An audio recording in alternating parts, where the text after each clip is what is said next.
BA second semester geography के unit 3 का पहला वीडियो आपको करा दिया था। ये सेकंड वीडियो है। इससे पहले 40 क्वेश्चन हो गए थे।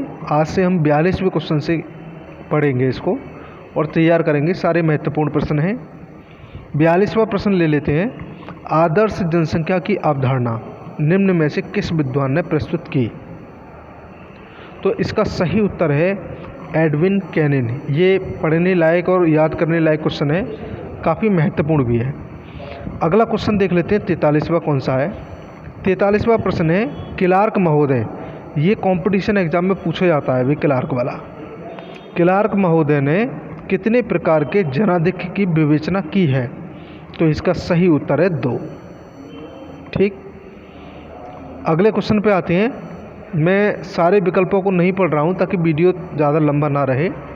सही उत्तर को बताऊंगा। यदि आपके लिए कोई प्रश्न ज़्यादा ही खास लगता है तो आप अपने हिसाब से भी उसका स्क्रीनशॉट ले सकते हैं और बाद में इसको लिख सकते हैं, या वीडियो दोबारा देख सकते हैं, या पॉज करके उसको लिख सकते हैं।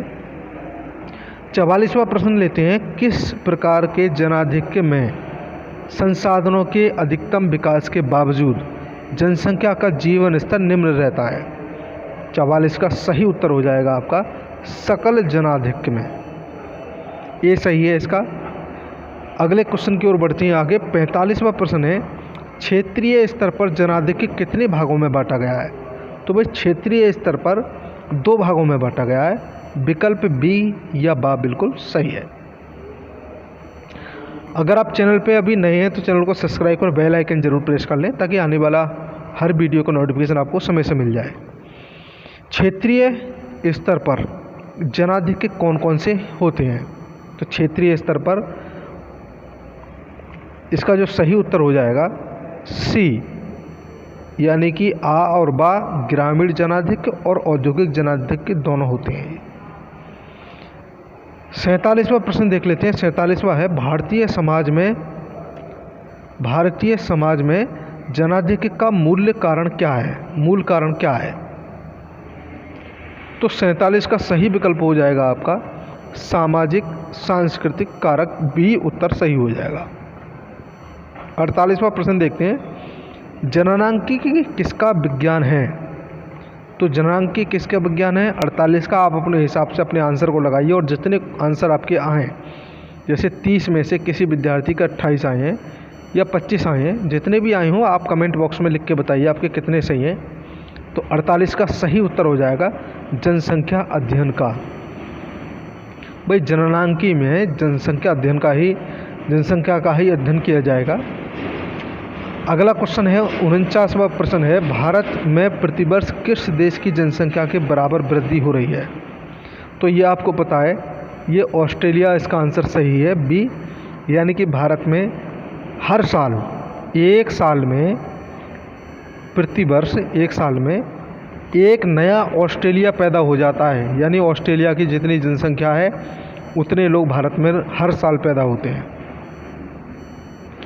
जनसंख्या के आकार की दृष्टि से भारत का सबसे छोटा राज्य कौन सा है?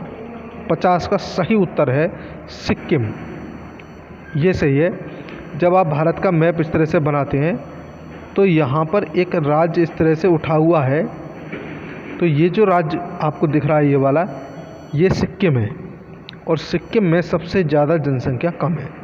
तो इसका डी विकल्प या दा विकल्प बिल्कुल हो जाएगा सही।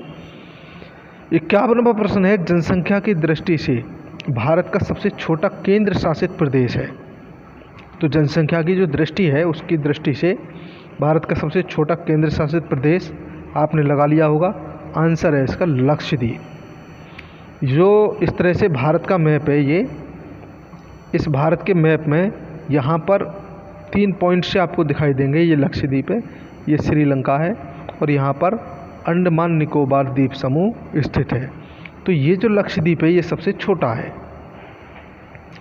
अगले क्वेश्चन की ओर बढ़ते हैं। 52वां प्रश्न है समय कारक के आधार पर प्रवास कौन कौन से हैं? तो 52 का सही उत्तर हो जाएगा मौसमी प्रवास भी होता है। प्रवास का मतलब है अपने गांव से या नगर से या कस्बा से किसी दूसरे गांव, नगर या कस्बा में जा कर के बस जाना ही प्रवास कहलाता है। उसके बहुत सारे कारण हो सकते हैं, लेकिन जब व्यक्ति अपने गांव से निकल कर के किसी दूसरे शहर या कस्बे में जाता है तो वही प्रवास कहलाता है। तो उसके कारण क्या हैं? तो इसमें देखिए मौसमी कारण भी है। बहुत सारे लोग ऐसे होते हैं जो उनके यहाँ का मौसम ज़्यादा ख़राब रहता है तो इसलिए वो वहाँ से निकल जाते हैं और दूसरी जगह जाकर बस जाते हैं। आकस्मिक प्रवास भी होता है, अचानक से लोग निकल जाते हैं अपने गांव से। और स्थायी प्रवास भी होता है कि स्थायी दूसरे के यहाँ के निवासी हो जाते हैं। जैसे कुछ लोग गांव से गए दिल्ली और दिल्ली में बस गए, दिल्ली में काम धंधा ठीक चलने लगा तो दिल्ली में ही बस गए, तो वो स्थायी हो गया। तो उपयुक्त इसका डी आंसर सही हो जाएगा। 53वां प्रश्न है, निम्न में से कौन सी विशेषता विकासशील देशों की होती है? विकासशील देश का मतलब होता है जो देश अपना विकास कर रहे होते हैं लेकिन पूर्णता नहीं कर पाते हैं, रास्ते में होते हैं, वो अभी विकास चल रहा है लेकिन हुआ नहीं है, ऐसे देशों को विकासशील कहा जाता है। और जिनका विकास हो चुका है, जो विकास को प्राप्त कर चुके हैं, उनको विकसित कहा जाता है। और जो अभी खाने की ही पूर्ति कर रहे हैं देश, उनको गरीब देश कहा जाता है। तो हमारा भारत देश विकासशील देश है, यानी विकास कर रहा है। हमारे यहाँ युवाओं की संख्या बहुत ज़्यादा है। तो इसमें लिख रहा है कि कौन सी विशेषता विकासशील देशों की होती है? तो कृषि की प्रधानता होती है, ये तो सही है भाई। कच्चे माल का निर्यात होता है, ये भी सही है। जनाधिक्य होता है, ये भी सही है। कच्चे माल का निर्यात इसलिए होता है यहाँ पर क्योंकि यहाँ पर इंडस्ट्रियल एरिया बेहतर नहीं होते हैं, और जब बेहतर नहीं होते हैं तो फिर कच्चे माल को हम विदेश भेजते हैं, विदेश से पका माल अपने यहाँ मंगाते हैं जो हमें महंगा पड़ता है। तो इसलिए इसका विकल्प डी बिल्कुल सही हो जाएगा, 53 का डी। अगले क्वेश्चन की ओर बढ़ते हैं आगे। 54वां प्रश्न है, निम्नलिखित में से सर्वाधिक जनसंख्या घनत्व वाला द्वीप कौन सा है? तो जनसंख्या घनत्व वाला द्वीप कौन सा है, आपने लगा लिया होगा। जावा द्वीप बिल्कुल सही है, ए विकल्प करेक्ट है इसका। सुमात्रा, बोर्निया या सेलिविज नहीं है इसका। 55 का देख लेते हैं, विश्व में निम्नलिखित में से कौन सा एक बृहद मानव जमघट नहीं है? बृहद का मतलब बहुत ज़्यादा या बहुत बड़ा, मानव जमघट का मतलब जन घनत्व, डेंसिटी, जन घनत्व। तो जो जन घनत्व है वो नहीं है। तो अब बात करते हैं कौन सा नहीं है 55 का। सबसे पहले हम देखेंगे पूर्वी एशिया। पूर्वी एशिया में आपको पता होगा चीन है, और चीन में बहुत ज़्यादा जनसंख्या उच्च रहती है, तो ये तो हो ही नहीं सकता, यहाँ तो जमघट है। दक्षिणी एशिया में भारत आता है, तो भारत में इसलिए नहीं हो सकता क्योंकि भारत की तो जनसंख्या फर्स्ट नंबर पर पहुँच गई है विश्व में। और पश्चिमी यूरोप, ये भी काफ़ी महत्वपूर्ण है, यहाँ भी जनसंख्या बहुत अधिक रहती है। वैसे भारत और चीन उतनी तो नहीं रहती लेकिन काफ़ी रहती है, इसलिए पश्चिमी यूपी घना बसा एरिया है। तो सही उत्तर इसका एक ही रह गया, दक्षिणी अमेरिका महाद्वीप। अगले क्वेश्चन की ओर आगे बढ़ती हैं। विश्व के बिना बसे क्षेत्रों में निम्नलिखित में से कौन सा क्षेत्र सम्मिलित नहीं है? तो कौन सा क्षेत्र सम्मिलित नहीं है? 56 का सही उत्तर हो जाएगा आपका विषुवत रेखी आर्द्र वन। यहाँ बिना बसा नहीं है।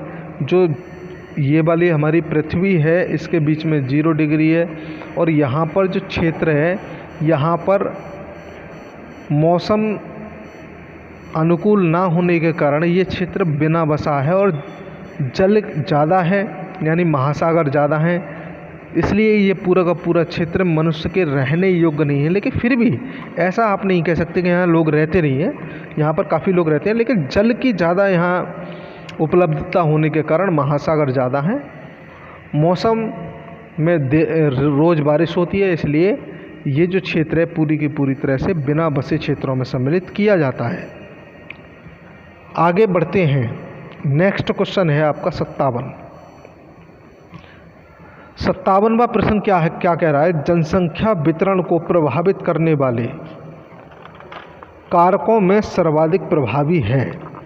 सही उत्तर हो जाएगा आपका जलवायु। मैंने शुरू में जब आपको लेक्चर लिया था तो बताया था कि जो जनसंख्या, किसी भी क्षेत्र में जनसंख्या जो होती है वो सबसे ज़्यादा वहाँ की जलवायु प्रभावित करती है। ये क्वेश्चन दूसरी बार आ रहा है। जलवायु प्रभावित करती है, कहाँ की जनसंख्या कितनी ज़्यादा होगी। अगर मानसूनी जलवायु के क्षेत्रों की बात करेंगे तो वर्ल्ड में जहाँ जहाँ मानसूनी जलवायु पाई जाती है वहाँ वहाँ जनसंख्या अधिक पाई जाती है।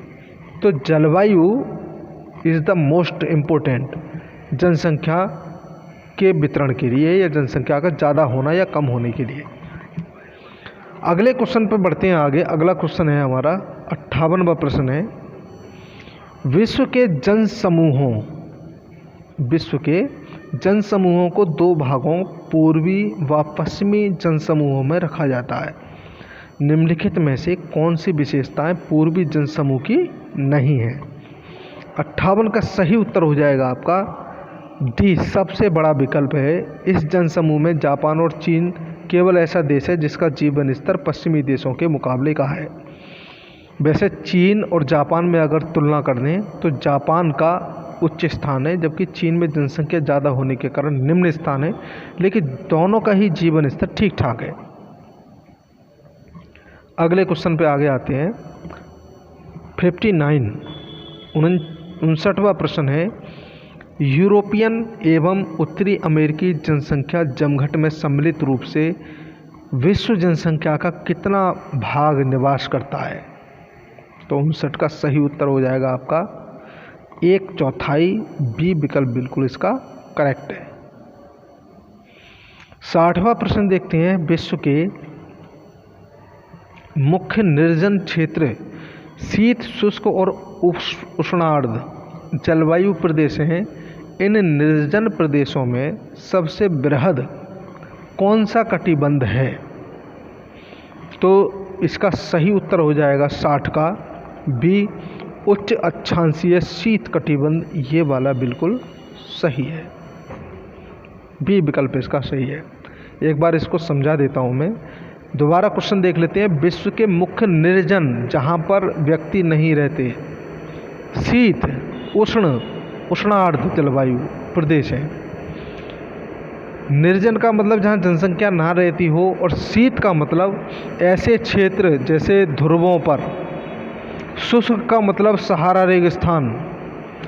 उष्ण आर्द्र का जलवायु का मतलब जहाँ विषुवत रेखीय क्षेत्र उष्णार्द्र होते हैं, जो अभी हम पिछले क्वेश्चन पर चर्चा कर रहे थे। इन निर्जन प्रदेशों में सबसे बृहद या सबसे बड़ा कौन सा कटिबंध है। तो आपको मैं बता दूं, इनमें सबसे बड़ा कटिबंध ठंडी जलवायु वाले ये क्षेत्र हैं। यहाँ पर जमघट ज़्यादा रहता है। तो इसमें से आंसर देख लेते हैं 60 का कौन सा बैठ रहा है। उच्च अक्षांशीय शीत कटिबंध, ये वाला विकल्प बिल्कुल सही बैठ रहा है। उच्च अक्षांश का मतलब यहाँ 0 है, यहाँ 90 है, और इसके बीच में जैसे 1 2 3 4 5 6 7 इसी तरह से ये गिनती ऊपर तक 90 आ जाती है। तो ये निम्न अक्षांश है, यहाँ पर उच्च अक्षांश है। तो उच्च अक्षांशों में ये वाला बिल्कुल आंसर करेक्ट है। भैया आप अगर ज्योग्राफी पढ़ रहे हैं तो आपको बेसिक समझ होनी चाहिए। प्रश्न इतने साधारण से होते हैं कि इनका आंसर, सही आंसर पर पहुंचना बहुत सरल होता है। अगर आपका कॉन्सेप्ट क्लियर नहीं है, आप वैज्ञानिक सोच नहीं रखते हैं, तो फिर सही प्रश्न के सही उत्तर पर पहुंचना बड़ा मुश्किल हो जाता है। अगला क्वेश्चन लेते हैं। जनसंख्या वितरण की असमानताओं के लिए मुख्यतः कौन से तत्व उत्तरदायी होते हैं। तो 61 का सही उत्तर हो जाएगा इसका ऐतिहासिक, सांस्कृतिक, जनसांख्यिकीय, सभी सही। ये आंसर इसका क्लियर है, डी उत्तर इसका ठीक है। 62वां प्रश्न देखते हैं। विश्व का सबसे विस्तृत जनसंख्या समूह चीन व जापान देशों में स्थित है। विश्व का सबसे विस्तृत का मतलब बड़ा जनसंख्या समूह चीन जापान देशों में स्थित है। जापान भी अच्छी खासी जनसंख्या रखता है। अक्षांशीय दृष्टि से यह विशाल जनसमूह कितने डिग्री अक्षांश के आसपास स्थित है। तो चीन और जापान दोनों में सबसे ज़्यादा जमघट कितने अक्षांश पर है। 62 का सही उत्तर हो जाएगा आपका 35 डिग्री उत्तर अक्षांश। जो हमारा पूरा का पूरा विश्व है, आप ये बात हमेशा याद रखें, पूरे विश्व में उत्तरी अक्षांशों में ही जनसंख्या सबसे ज़्यादा पाई जाती है, 80% पाई जाती है, जबकि 20% ही स्थलीय नीचे पाया जाता है। जनसंख्या यहाँ 80% प्लस में है। दक्षिणी अक्षांश में तो जनसंख्या बहुत कम है, 20 से भी कम है। तो इसलिए प्रश्नों में आप ध्यान रखें कि उत्तर में ही होता है ज़्यादातर आंसर। अगले प्रश्न आते हैं, 64वां प्रश्न देख लेते हैं क्या है। विश्व जनसंख्या में कम विकसित देशों का हिस्सा लगातार बढ़ रहा है, इसका मुख्य कारण क्या है? विश्व जनसंख्या में कम विकसित देशों का जो विकासशील है का हिस्सा लगातार बढ़ रहा है, इसका मुख्य कारण क्या है? तो 64 का सही उत्तर हो जाएगा, इन देशों की जनसंख्या जनसांख्यिकीय संक्रमण के दूसरे चरण में है और वृद्धि के विस्फोटक दौर से गुजर रही है। तो इसका ए विकल्प बिल्कुल करेक्ट हो जाएगा। अगले क्वेश्चन की ओर बढ़ लेते हैं। 65वां प्रश्न देख लेते हैं। मुझे लगता है कि ये 70% तक आज हम पढ़ेंगे। 65वां प्रश्न है, विश्व जनसंख्या में विकसित देशों का हिस्सा घट रहा है क्योंकि? सही उत्तर हो जाएगा इसका, क्योंकि इनमें अधिकांश देश जनसंख्या संक्रमण के अंतिम चरण में पहुंच गए हैं। इसका मतलब आंसर क्या है आपका? सी। 66वां प्रश्न देख लेते हैं। जनसंख्या की दृष्टि से विश्व का तीसरा सबसे बड़ा देश है। जनसंख्या की दृष्टि से तीसरा, पहला भारत आ गया, दूसरा चीन आ गया, अब तीसरा पूछ रहा है, तीसरा कौन सा है इसमें? तो 66 का सही उत्तर क्या हो जाएगा इसका? संयुक्त राज्य अमेरिका। जी हाँ, यूएसए में ज़्यादा जनसंख्या है, तीसरे नंबर पे। क्षेत्रफल भी इसका अच्छा खासा है। अगला देखते हैं, विश्व में अधिकांश जनसंख्या वाले अधिकांश देश किस महाद्वीप में स्थित हैं? जाहिर सी बात है एशिया में ही होंगे यार, अपने देश में है। 67 का सही उत्तर क्या हो जाएगा? एशिया। अगले क्वेश्चन पर बढ़ते हैं आगे। 68वां प्रश्न है, विश्व में सर्वाधिक जनसंख्या वाले देशों में अवरोही क्रम में निम्नलिखित में से कौन सा युग्म सुलेमित है, ये सम्मिलित है? तो 68 का सही आंसर हो जाएगा आपका चीन, भारत, यूएसए तथा इंडोनेशिया। ये याद रख लेना। अभी हमने 3 तो पढ़ लिए थे, चौथा है इंडोनेशिया। कभी कभी चौथा पूछ लेगा तो आपको पता होना चाहिए इंडोनेशिया है। 69वां प्रश्न है, निम्न में से किस एक देश में जनघनत्व विश्व में सर्वाधिक है? तो जनघनत्व सबसे ज़्यादा किस में है? आज जिन्होंने क्लास ली है कॉलेज में उनको मैंने बताया था। सही उत्तर हो जाएगा इसका सिंगापुर। आज की क्लास में मैंने ये बताया था। अगला क्वेश्चन देख लेते हैं, निम्न में से किस एक महाद्वीप में जनघनत्व सर्वाधिक है? तो जनघनत्व सर्वाधिक, ये आज का लास्ट क्वेश्चन कर दे रहे हैं क्योंकि वीडियो बड़ा हो रहा है। मैं अगला वीडियो आपको जल्दी ही प्रोवाइड करा दूंगा।